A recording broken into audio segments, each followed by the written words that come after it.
Against all odds, Chelsea did the unthinkable. The Blues defeated Manchester City in the final of the Champions League and claimed the prestigious trophy for only the second time in the club's history.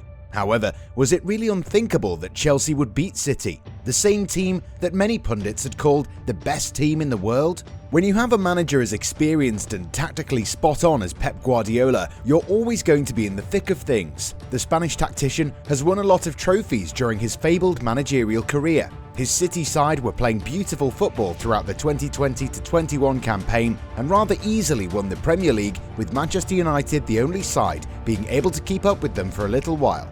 For the past 3 years, Manchester City have proven to be one of the most successful sides in Europe. The only blemish for them will be their failure to go all the way in Europe, something that the club is crazy about. This time around, it was supposed to be a straightforward job against a Chelsea side that on paper is still in a rebuilding process and showing promising signs but not quite there yet. And that was perhaps the biggest folly of them all. Everyone kept discounting Chelsea, and in the end, the Blues prevailed. After 3 encounters this season in the Premier League and the FA Cup, Manchester City and Chelsea squared off in the biggest match of the European Football Club season, the Champions League final.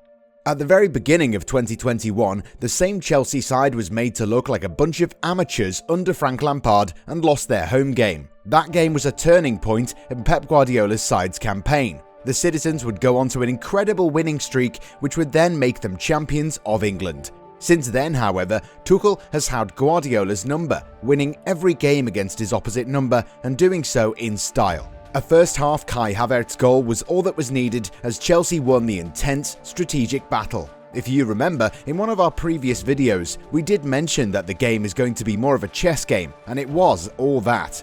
The game had quite a lot of intriguing tactical aspects to it, from player selection to systems and formation. So we thought, how about breaking down this game bit by bit and presenting an analysis? But before we do that, make sure to subscribe to our channel and keep notifications on at all times. We all knew that City would dominate possession right from the start. They had roughly 60% of the possession and transitioned into a 3-1-3-3 formation. Alexander Zinchenko would move into the midfield with Phil Foden drifting into a more central position. In what was like a kite-shaped midfield, İlkay Gündoğan was at the base, a pivot if you will, and the wingers were ordered to stay up high and wide in order to create a numerical advantage. So, in such a system, we do wonder why Guardiola decided to play without a striker. It doesn't seem that extraordinary since the Spanish tactician has done without one for the most part of the current campaign. With this kite formation, Kevin De Bruyne was acting like a false 9, but the Belgian never really had any open space to exploit. Once it became clear that Tuchel's tactics were spot on, the midfielder ended up playing as a regular striker. Rather than using his most important attributes, De Bruyne was forced to play off the last defender. No wonder his influence was greatly influenced. So, when the Belgian continued to struggle, he switched his place with Foden, and it was the same thing again. In fact, the youngster had zero influence throughout the match, which once again begs the question, why would you not use a traditional striker? Normally, when your best player walks off the pitch due to an injury, it's supposed to be a huge setback. This time around though, De Bruyne's leaving didn't make much of a difference. The experienced midfielder had managed only 37 touches, and his replacement Jesus managed 22 in exactly half the amount of time. Thomas Tuchel is no slouch either. The German has built out his reputation over the years and is a master at manipulating the other managers and outthinks them all the time.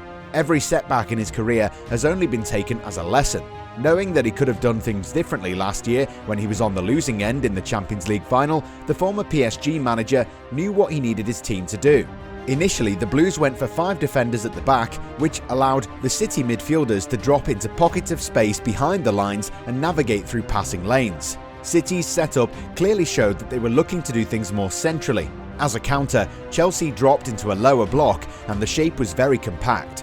This constricted all the space, and more than that, everything started from up front. Timo Werner was onto İlkay Gündoğan and prevented the German receiving any passes, while Rudiger marked Bernardo Silva very tightly. The Portuguese also struggled like the rest of his teammates, managing only 27 touches. This meant that Zinchenko remained their only option to progress the ball further up the pitch from the right side. the Ukrainian had a match-high 109 touches, which shows how much the team was relying on him. Unfortunately, the fullback was unable to create a single chance throughout the 90 minutes, while Reece James had Raheem Sterling's number. The young right-back actually made 7 successful tackles.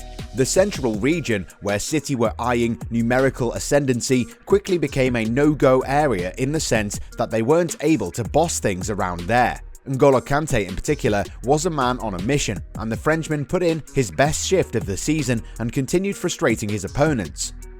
No defensive midfielder. Why? In a Champions League final, you prepare yourself for all eventualities, right? And if you have Pep Guardiola as one of the managers in a showpiece event of such magnitude, you can bet everything you have that he'll never ignore this very basic thing.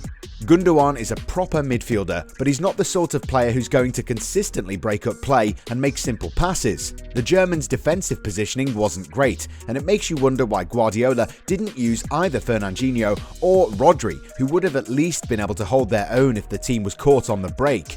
As a result, there were huge gaps in City's midfield in open play, and Gundogan got dragged out of position more than once. Of course, you can't blame the midfielder since he was given his orders by a manager who we're sure knew what he was doing, but still made a big gamble.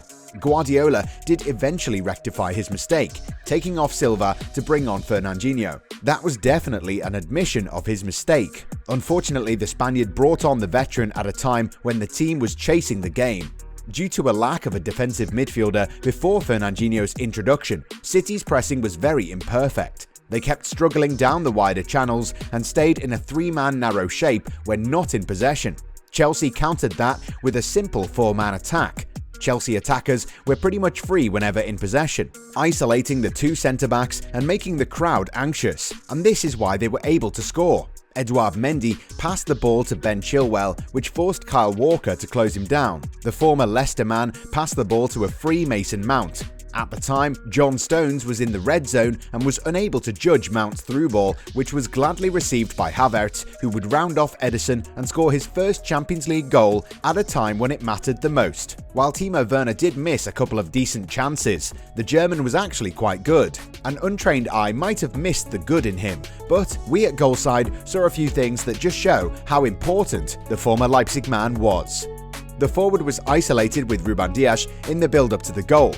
In a show of clear intelligence, Werner pulled his marker away to the left with a run that served as a perfect decoy. When under pressure, the German would happily chase long balls and run down the clock. To be fair, Tuchel has started getting the best out of Werner, whose great off-the-ball movement and commendable work rate makes him a great player to watch. Once he gets his shooting boots on, this guy will be a serious threat. While we can't deny the tactical mistakes made by Guardiola, you have to give it to Chelsea, who stuck to a proven game plan, adapted when needed, and understood their opponents well. While no one expected them to take the game to City, it was one of the greatest team efforts that we've seen in a long time. James and Kante in particular were out of this world. Tuchel might not get a lot of credit, but the German had clearly prepared his team for all scenarios and did something few managers would ever be able to do: force Guardiola to do their bidding.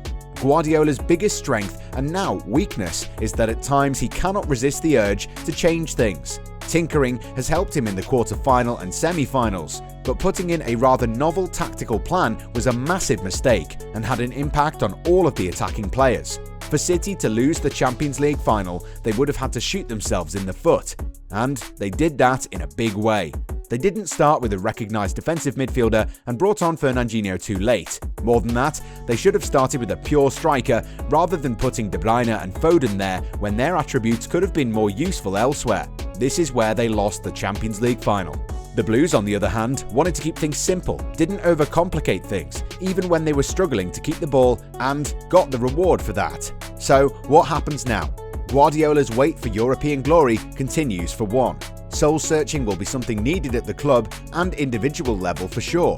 Chelsea, meanwhile, can bask in the glory and enjoy this one. They've truly earned it. But knowing Tuchel, the German would be eager to quickly start working on a strategy where Chelsea can be looking to dominate the Premier League next season and perhaps even snatch the Premier League title away from City.